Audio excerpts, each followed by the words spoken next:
নমস্কাৰ, জিকে ব্ৰাইট চেনেলটোলৈ আপোনালোকক স্বাগতম জনাইছোঁ। আজি মই আপোনালোকলৈ ভাৰতৰ লগত জড়িত কেইটামান জানিবলগীয়া সাধাৰণ জ্ঞানৰ প্ৰশ্নোত্তৰ লৈ আহিছোঁ। আহকচোন আমি সেই প্ৰশ্নোত্তৰবোৰলৈ আগবাঢ়োঁ। ১ নম্বৰ প্ৰশ্ন, স্বাধীন ভাৰতৰ প্ৰথম ৰাষ্ট্ৰপতি কোন আছিল? উত্তৰ ডক্টৰ ৰাজেন্দ্ৰ প্ৰসাদ। ২ নম্বৰ প্ৰশ্ন, ব্ৰাহ্ম সমাজ কোনে প্ৰতিষ্ঠা কৰিছিল? উত্তৰ ৰাজা ৰামমোহন ৰায়। ৩ নম্বৰ প্ৰশ্ন, ভাৰতৰ প্ৰথমগৰাকী মহিলা ৰাজ্যপাল কোন? উত্তৰ সৰোজিনী নাইডু। ৪ নম্বৰ প্ৰশ্ন, স্বাধীন ভাৰতৰ প্ৰথম গভৰ্ণৰ জেনেৰেল কোন আছিল? উত্তৰ চক্ৰৱৰ্তী ৰাজাগোপালাচাৰী। ৫ নম্বৰ প্ৰশ্ন, লোকসভাৰ প্ৰথম অধ্যক্ষ কোন আছিল? উত্তৰ জি.ভি. মাভালাংকাৰ। ৬ নম্বৰ প্ৰশ্ন, ভাৰতীয় মহাকাশ গৱেষণা প্ৰতিষ্ঠানৰ মুখ্য কাৰ্যালয় ক'ত অৱস্থিত? উত্তৰ বাংগালোৰ। ৭ নম্বৰ প্ৰশ্ন, স্বাধীন ভাৰতৰ প্ৰথমগৰাকী মুখ্য ন্যায়াধীশ কোন আছিল? উত্তৰ এইচ.জে. কানিয়া। ৮ নম্বৰ প্ৰশ্ন, ভাৰতৰ প্ৰথম দূৰদৰ্শন কেন্দ্ৰ ক'ত স্থাপিত হৈছিল?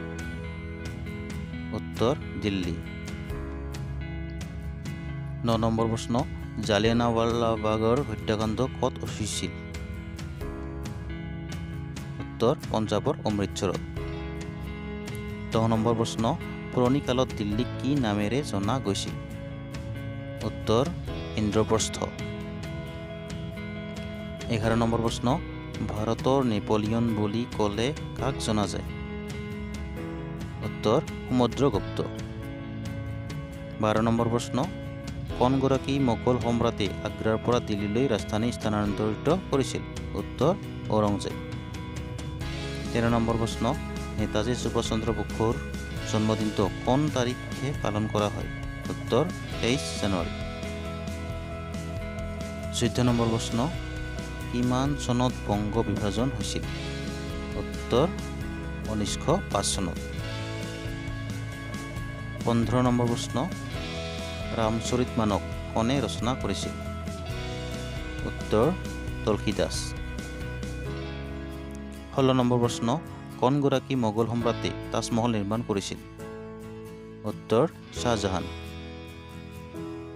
১৭ নম্বৰ প্ৰশ্ন, কোনখন ঠাইক ভাৰতৰ হৃদপিণ্ড বুলি কোৱা হয়? উত্তৰ যোধপুৰ। ১৮ নম্বৰ প্ৰশ্ন, ভাৰতৰ বৃহত্তম ব-দ্বীপটোৰ নাম কি? উত্তৰ সুন্দৰবন। ১৯ নম্বৰ প্ৰশ্ন, জনপ্ৰিয় বলিউড অভিনেতা অক্ষয় কুমাৰৰ প্ৰকৃত নাম কি? উত্তৰ ৰাজীৱ ভাটিয়া। ২০ নম্বৰ প্ৰশ্ন, বুকাৰ বঁটা লাভ কৰা প্ৰথমগৰাকী ভাৰতীয় কোন? উত্তৰ অৰুন্ধতী ৰয়। ২১ নম্বৰ প্ৰশ্ন, অস্কাৰ বঁটা লাভ কৰা প্ৰথম ভাৰতীয় ব্যক্তিগৰাকী কোন? উত্তৰ ভানু আথাইয়া। ২২ নম্বৰ প্ৰশ্ন, ভাৰতীয় চলচ্চিত্ৰৰ জনক বুলি কাক জনা যায়? উত্তৰ দাদাচাহেব ফাল্কে। ২৩ নম্বৰ প্ৰশ্ন, ভগৱান শ্ৰীকৃষ্ণই জন্মগ্ৰহণ কৰা উত্তৰ প্ৰদেশৰ ঠাইখনৰ নাম কি? উত্তৰ মথুৰা। ২৪ নম্বৰ প্ৰশ্ন, ভাৰতৰ ৰাষ্ট্ৰপতিয়ে ৰাজ্যসভালৈ কিমানজন সদস্য মনোনীত কৰিব পাৰে? উত্তৰ ১২জন। ২৫ নম্বৰ প্ৰশ্ন, ভাৰতৰ কোনখন ৰাজ্যত প্ৰতি বছৰে গংগা সাগৰ মেলা অনুষ্ঠিত হয়? উত্তৰ পশ্চিমবংগ। ধন্যবাদ।